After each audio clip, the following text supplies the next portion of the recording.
السلام عليكم ورحمة الله وبركاته. مرسيد هاد سيسيم بارغا هايتان odaygan oo sawirkii oo damboy ilaa naaris odaygan ma aanu ka sheekay jiray meel raayis dagaalo oo beero walaalo oo iska dagaalsan degmadaas ay loo yahanoo ka sheekay jiray anaka laan dheera anaka laan gaaba idinka laan dheera hebla saas hebla sada geekna meel raayis may badal haysata tiraba marka meel raayis sidii dhanba dadka mashquul ma mis meel raayis ummada meel raayis la mashquulay ma qabeele iyo walna baahnayn iyo argagixis iyo bilaay dadka sheekay ma fayda marka may balana adeerkan ilaahay naarisa dadka qofos ku talado hay meel raay qof ka shaqeysado dadka meel raay degmada loob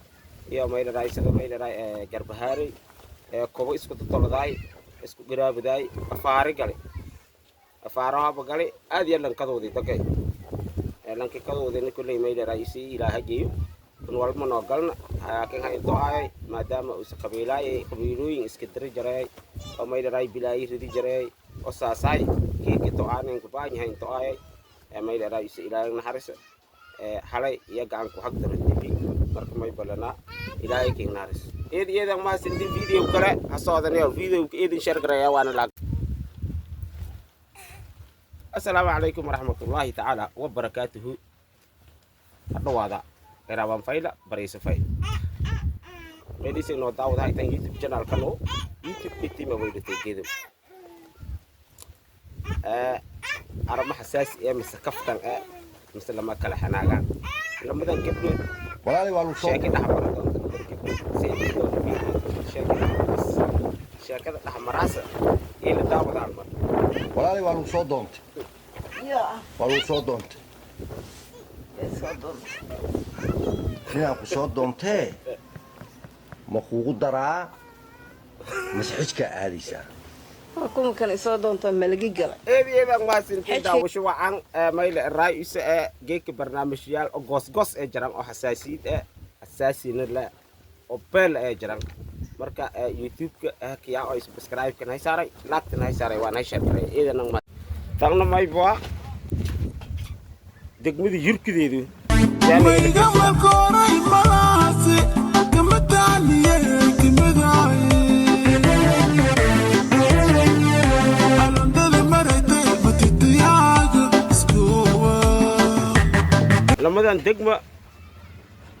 لمدان دقمة فرقك إنتهاي إسمع شيء كسان إذا نعم ما سنتي السلام عليكم تang mai buat degmi dah log ganana ya utah irsa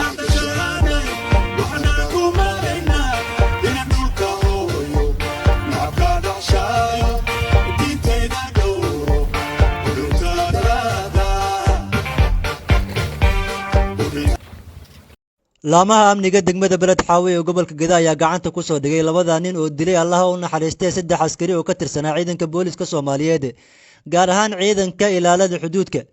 dhacdadan ayaa dhacday subaxnimadii hore ee Saakay waxayna ka dhacday xadbeenaadka u dhaxeeya magaalooyinka beled xaawi iyo Mandheera askarta la dilay ayaana ku jiray gudashada waajibaadkooda shaqo iyagoo sugayay amniga xuduudda labadan eedeysana ayaa sida ay sheegeen laamaha amniga ka yimid magaalada Ceelwaq waxa ayna soo mareen dhinaca xadka Kenya halkaasi oo ka soo raaceen mid ka mid ah gawaarida u kala goosho gudaha dalkaasi eedeysanayaasha ayaa sida la sheegay doonayay inay hub sharci darro soo galiyaan gudaha degmada beled xaawo waxa ayna weerar gaadma ku qaadeen ciidanka booliska ee ku sugnaa xadka iyagoo halkaasi ku dilay saddex askari oo ka tirsanaa ciidanka booliska Soomaaliyeed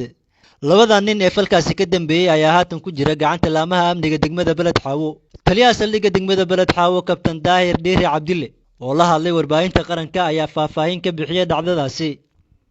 isagoo xaqiijiyay in eedeysanayaashaasi ay ku jiraan gacanta laamaha amniga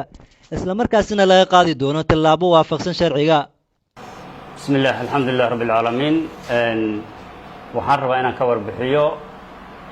arrin ka dhacay xadbeenaadka beled xaawi u dhaxeeyo Mandheera arrinkaas wuxuu dhacay saaka abbaara 4 saac markay ahayd bishii koowaad labadeedii arrintaas waxay ku saabsanayd ciidan waxay soo dhaxmareen xuduudka Kenya iyagoo hubaysan ayay xadka ka soo gudbeen ciidankii halkaa joogay ilaalada ay booliiska ahaa markay istaagi yiraahdeen xabaday fureen xabadii ay fureen waxaa ku dhintay 3 askari oo ka tirsan ciidanka booliiska Soomaaliyeed ilaahay ha u naxariisto kadib waxaa la raadiyay oo la raacday waa la hayaa laba ka mid ah gacanta lagu hayaa waxaa ku haya ciidanka booliiska Soomaaliyeed